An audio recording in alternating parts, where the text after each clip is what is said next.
विधानसभा के अंदर जिस तरीके से हंगामा हुआ और जिसके बाद कांग्रेस के विधायकों को सस्पेंड किया गया, उस पर अब सियासी संग्राम छिड़ा हुआ है। सवाल कई तरीके के उठ रहे हैं और इन सवालों के बीच ही स्पीकर की सफाई भी आई है। देखिए, आई थिंक आप सब लोगों ने देखा भी होगा आज जो अवेलना का इन्होंने वो किया था, उस पर निर्णय आया था, सरकार के माध्यम से निर्णय आया था और सब कुछ न्यायालय में चल रहा है। केस को न्यायालय भेज दिया गया है और उसमें बहुत ज्यादा मेरा कुछ भी कहना सही नहीं था। और जिस तरह से जो मुझे रिपोर्ट आई है, उस रिपोर्ट को मैं पढ़ रही थी और सभी विधायक उग्र हो गए। आपको सदन की गरिमा रखनी चाहिए, कल भी नहीं रखी गई गवर्नर साहब के सामने और आज भी इस तरह का व्यवहार बिल्कुल अनुचित है।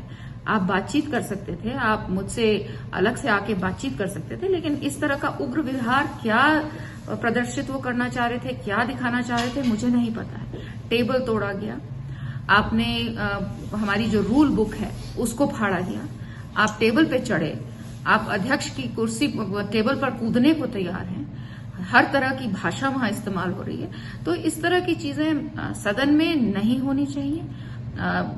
मुझे बिल्कुल समझ नहीं आया कि इतने वरिष्ठ विधायक भी इस तरह का वहां पे व्यवहार कर रहे थे और रुके नहीं, ना ही उन्होंने रोकने का प्रयास किया।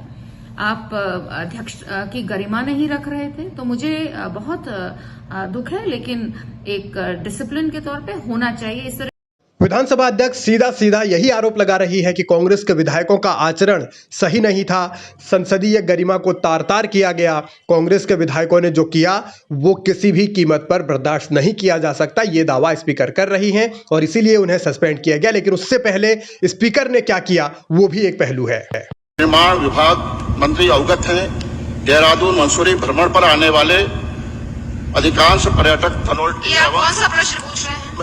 मैं आपसे उसको तो वो तो निरस्त हो चुका है।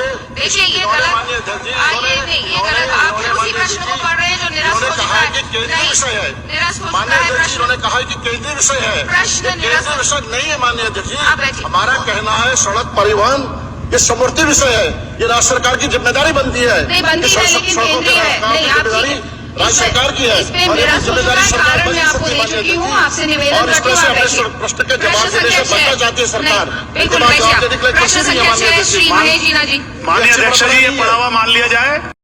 नेता प्रतिपक्ष यशपाल आर्य सदन में सवाल पूछ रहे थे, स्पीकर ने उन्हें टोका और रोका। इस पर भी एक तकरार का सबब है, लेकिन सवाल ये कि क्या नेता प्रतिपक्ष को सदन में सवाल उठाने का भी अधिकार नहीं? यही सवाल कांग्रेस पूछ रही है और इन सवालों के बीच ही सरकार की ओर से भी कांग्रेस पर प्रहार किया गया है। विशेषाधिकार के विषय पे जब माननीय अध्यक्षा जी अपना विनिश्चय दे रही थी, उसी बीच में कांग्रेस के विधायक वैल में आए, उन्होंने हल्ला शुरू किया। हल्ला ही शुरू नहीं किया, वो मेज़ पे चढ़े, कागज़ के गोले उन्होंने फेंके और जिस प्रकार से टिप्पणी पीठ के लिए और सदन के लिए वो कर रहे थे, वास्तव में वो लोकतंत्र के हित में नहीं है। और मुझे तो बहुत ख़राब लगता है कि मेज़ पे चढ़ना और धक्का मुक्की करना और मेज़ को पलटना, ये कदाचित लोकतंत्र के इतिहास में इस प्रकार की घटनाएं बहुत दुखदाई है, बहुत ख़राब मैं इसे कह सकता हूँ। विधानसभा में हुए हंगामे को लेकर सरकार ने भी तीखे तेवर दिखाए हैं और कांग्रेस के विधायकों को कसूरवार ठहराया है। अब सवाल इस बात को लेकर है कि कांग्रेस कुछ अलग कहानी बयां कर रही है और फिर इसके साथ साथ आंतरिक द्वंद्व भी है, क्योंकि आप सबके संज्ञान में विधानसभा भर्ती का मामला जो है, ये द्वंद्व है सरकार का और पीठ का। मुझे कहते हो कोई संकोच नहीं, ये द्वंद्व है। इस द्वंद्व के तहत जो है इस सत्र की जो है आहुति देने का काम सरकार करती है। लेकिन द्वंद्व में सर आपके विधायक गाली गलौज और फिर वहाँ पे माइक फेंकने का काम तो नहीं? नहीं, देखिए, माइक अगर फेंका है, कई बार उत्तेजना स्वरूप ये बातें हो जाती हैं, लेकिन गाली गलौज मैं समझता हूँ किसी विधायक ने नहीं।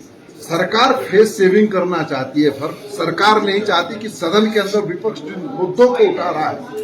कांग्रेस का दावा यह है कि विधानसभा भर्ती घोटाले को लेकर सरकार और स्पीकर के बीच तनातनी चल रही है, जिसका बुरा असर सदन की कार्यवाही पर पड़ रहा है। जबकि दूसरी ओर सरकार का अपना नजरिया है, स्पीकर का अपना दावा है और दावा और नजरिए के बीच विधानसभा की कार्यवाही जो 18 मार्च तक प्रस्तावित थी, वो अब 16 मार्च को ही अनिश्चितकाल के लिए स्थगित हो जाएगी। इस तरीके तरीके के भी खबरें हैं। लेकिन विधानसभा के अंदर जो कुछ हुआ और उसके बाद जिस तरीके से बयानबाजी चल रही है, उससे साफ है कि ये लड़ाई अभी खत्म होने वाली नहीं है।